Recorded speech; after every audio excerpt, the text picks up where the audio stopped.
So here we have the Ford Focus on a 69 plate. I'm going to start off by showing you inside the boot, and then we'll hop in and run through some controls on the inside from there. As we approach the back of the car, you can see we have reversing sensors, plenty of boot space as well, along with that 60/40 split folding rear seat should you wish to increase this space even further.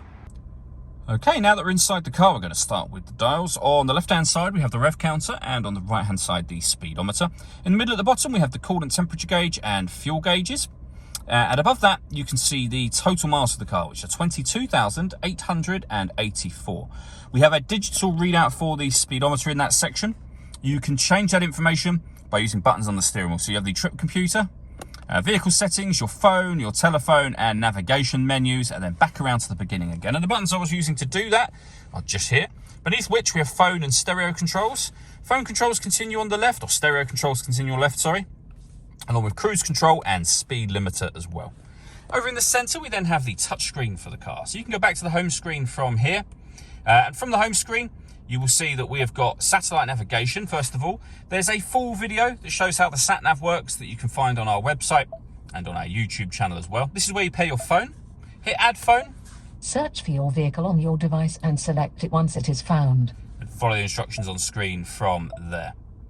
And then to access your music, we have AM, FM and DAB radio, as well as Bluetooth audio. This car's also got a couple of separate USB inputs, so if you plug devices into those, they'll appear up here as further options for you.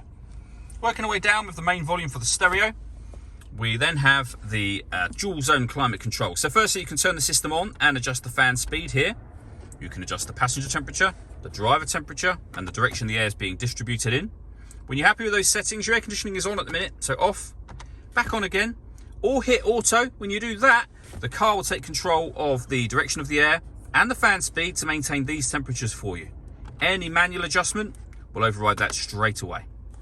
We also have a heated front screen, heated rear screen, heated driver seat with 3 different heat settings, and the same for the passenger.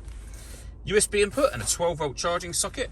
We have a 6-speed manual gearbox, and then these buttons just here. So firstly, you can turn off the stop and start. This car is designed to cut out when it's stationary in traffic to save you fuel. That system is now off. We can turn the traction control on and off. This button will change the driving setup of the car from normal to eco or sport, and we can turn the parking sensors on and off from over here. All that leaves me to say is thank you for taking the time to watch this video. If you'd like to come and see the car in person and have a test drive, please feel free to call any of our MJA sites. We'd love to hear from you soon.